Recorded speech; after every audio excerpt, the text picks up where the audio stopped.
অৱশেষত ভিক্টৰত আছে ডিম্পুক চৰি ক'লে আৰু ভিক্টৰত আছে অসমৰ ৰাইজক বুৰ্বক বনালে। আৰু সেইকাৰণে মই কৈছিলোঁ ভিক্টৰ দাস এজন মেণ্টেল হয় আৰু এতিয়া নিশ্চয় প্ৰমাণ হ'ল আৰু অসমৰ ৰাইজে গম পালে। আৰু যেতিয়া মই সেই ভিডিঅ'টো বনাইছিলোঁ আৰু সেই ভিডিঅ'টো বনোৱাতে মোক এনেকুৱা বেয়াকৈ কমেণ্ট কৰিছে কিছুমান মানুহে, তাৰমানে আচৰিত। যিটো কমেণ্ট বক্সটো খুলিব নোৱাৰিম।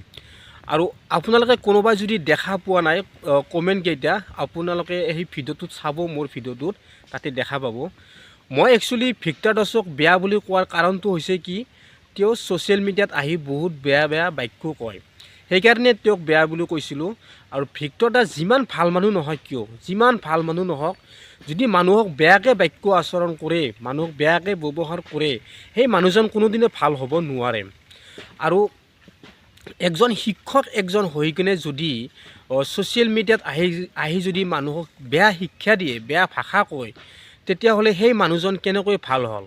মই আকৌ প্ৰশ্ন কৰিছোঁ অসমৰ ৰাইজক, সেই মানুহজন কেনেকৈ ভাল হ'ল? আৰু ডিম্পু তেওঁৰ কণ্টেণ্ট সেইটো, ডিম্পুৰ যিটো কণ্টেণ্টত ভিডিঅ'বিলাক বনায়, সেইটো কণ্টেণ্টত ভিডিঅ'বিলাক বনাই আছে। আৰু ডিম্পু ভাল বেয়াৰ কথাটো মই এটা কাৰণ কৈছোঁ, ডিম্পু ইউটিউবাৰ হিচাপে মানুহক সেৱা কৰিব লাগে, গৰীব মানুহক সহায় কৰিব লাগে, এইটো সত্য কথা।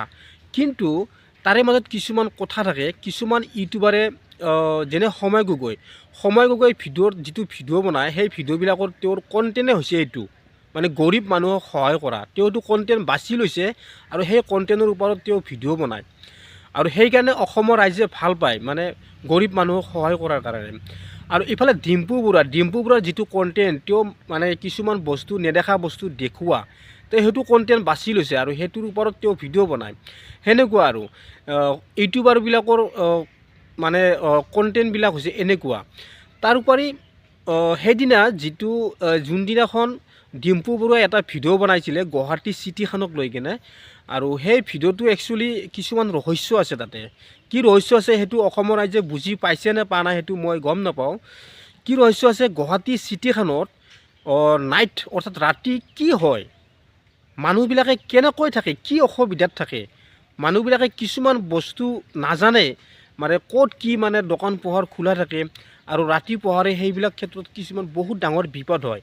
ফাৰ্মাচীৰ পৰা, মেডিকেলৰ পৰা, মানে ইফালে হোটেলৰ পৰা, ইফালে গেলামাল দোকানৰ পৰা, সেইবিলাক মানে ক'ত খোলা থাকে ক'ত খোলা নাথাকে কিছুমান মানুহে নাজানে।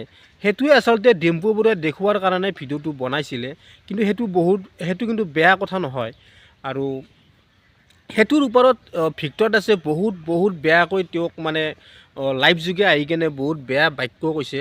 কিন্তু যি কি নহওক, শেষত যাই ইমান ভাল মানুহজনে ডিম্পু বৰুৱাক কিয় চৰি গ'লে, এইটো বহুত ডাঙৰ প্ৰশ্ন। যদি সঁচাকৈ যদি ভিক্টৰ দাসে সত্যই আছিল, ভিক্টৰ দাসে যদি জুয়ে হয়, তেতিয়াহ'লে ডিম্পু বৰুৱাক কিয় চৰি গ'লে? আপোনালোকে ক্লিকটো অকণমান চাই লওক, তাৰপিছত কথা পাতি আছোঁ। মই ফোন এইটো লাইভটো কাটিলে মই কৰি আছো। ইয়া ৰাম কলিজা ও সেক্সি গেঞ্জি পিন্ধি আছে তুমি সেক্সিটো। হেল্ল' নহয় চৰি, আকৌ তই বেয়া পাবি, মই আকৌ পটকে তো ধেমালি কৰিলে তই আকৌ বেয়া পাই যাবি। আপোনাৰ ধেমালি গিলা বুজি পাওঁ বাৰু, সেইকাৰণে মই একো হেৰি কৰা নাই। আপুনি ধেমালি কৰা বুলি গম পাইছো মই এইটো। মই মানুহটো অলপমান ক্ৰেক আছো, ক্ৰেক। নাই, আজিকালি অলপ থাকবাই লাগব, তেতিয়াই ভাল লাগে, প্ৰব্লেম নাই, একদম মজা।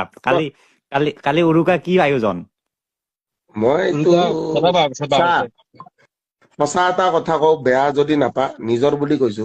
হয় কওকচোন। এই ডিম্পুক এটা কথা কবা আছে, ডিম্পুক এটা ইম্পৰ্টেণ্ট কথা কবা আছে। কওকচোন। আই এম চৰি। নাই একো নাই দাদা, চলি নকব আৰু আপুনি কিবা এটা আৰু সিহঁতে কলাক আৰু একো নাই, মইতো বেয়া পোৱা নাই। মই বেয়া পালে ধৰক কিবা ৰিয়েকশ্যন দিলো হয়, কিবা কৰিলো হয়, ভিডিঅ' বনালো হয়, এইবিলাক নাই। মই আপোনাক বুজি পাওঁ যে আপুনিও কিবা এটা আহি পালে কলাক, একো নাই দিয়ক। মই কৈ দিওঁ, এইটো আই ৰিয়েকশ্যন এম টু ভিডিঅ'টো চৰি। মই ধুনীয়াকে হেৰি কৰি দিলো হা, কেৰি কৰি দিলো। মুভ কৰি দিলো। আমি খানা এটা খাব লাগব এতিয়া জলদি। আমি চা এতিয়া ক্লিকটো নিশ্চয় সকলোৱে চালে, আৰু সেই ক্লিকটোৰ কথাখিনি কোৱাৰ আগতে মই কৈছোঁ, মোক কোনে ইমান বেয়াকৈ কমেণ্ট কৰিছে। আৰু ইফালে প্ৰিন্স SK বুলি এটা ফেচবুক পেজ আৰু ফেচবুক পেজটোৰ পৰা মোক কমেণ্ট কৰিছিলে তোৰ কথা কোৱা মচান নাই, তোৰ কথা কোৱা মোচা নাই, তই কি ভিডিঅ' বনাবি, ঘৰত শুই থাক। সেনেকুৱা নহয়, একচুৱেলি মই কথা কোৱা মচন আছে নাই সেইটো বেলেগ কথা, কিন্তু মই যিখিনি কথা কৈছোঁ সত্য কথা কৈছোঁ ভাই। আৰু কমেণ্ট ফেচবুকত আহি কিনে ইমান বেয়াকৈ কমেণ্ট কৰিব নালাগে। তাৰপিছত ইফালে আকৌ ৰফিকুল ইছলামে তেওঁ কমেণ্ট কৰিছে ভিক্টৰ দাস যি হয় ডিম্পু কি বাল হয়। আচ্ছা, ভিক্টৰ দাস যদি জুয়ে হয় তেতিয়াহ'লে ডিম্পু যদি কিয়ে বাল হয়, তেতিয়াহ'লে ডিম্পুক ভিক্টৰ দাসে কিয় চৰি ক'লে? ইমান ডাঙৰ মানুহজনে, ইমান জানা শুনা মানুহজনে ভিক্টৰ দাসক কিয় চৰি ক'লে? সেনেকুৱা এনে আল বাল কমেণ্ট কৰিলে কি হ'ব আহি কেনে ফেচবুক ভিডিঅ'বিলাকত। তাৰপিছত ইফালে আকৌ জাকেশ ৰচিদ তেওঁ কমেণ্ট কৰিছে, এইটো বহুত বেয়াকৈ কমেণ্ট কৰিছে তেওঁ। আপোনালোকে মোৰ সেই ভিডিঅ'টোত কমেণ্ট বক্সত যাই কিনে আপোনালোকে চাব, জাকেশ ৰচিদ বুলি তেওঁ মানুহজনে বহুত অজস্ৰ বেয়া ভাষা কৈছে, মই ক'ব নোৱাৰিম ছ'চিয়েল মিডিয়াত। গতিকে সেনেহান কথা। ইফালে মোৰ্শ্বেদ আলী তেওঁ কমেণ্ট কৰিছে ভিক্টৰ দাস এজন ভাল মানুহ, তেওঁ সদায় সত্য কথা কয়। একচুৱেলি কথাখিনি মই মিছা কথা, ময়ো ছাপোৰ্ট কৰিছোঁ, কিন্তু বেয়া বুলি কোৱাৰ কাৰণটো হৈছে কি তেওঁৰ যিটো আচৰণ, যিটো ব্যৱহাৰ, সেই ব্যৱহাৰটো ছ'চিয়েল মিডিয়াত আহিব নালাগে, তো লাইভ যোগে আহিব নালাগে। লাইভ যোগে অহাৰ লগে লগে অসমৰ ৰাইজে তাৰমানে সেই বাক্যবিলাক শুনা পায়, গম পায়, সেনেকুৱা। সেইটো লৈ পেলাই মই কৈছোঁ।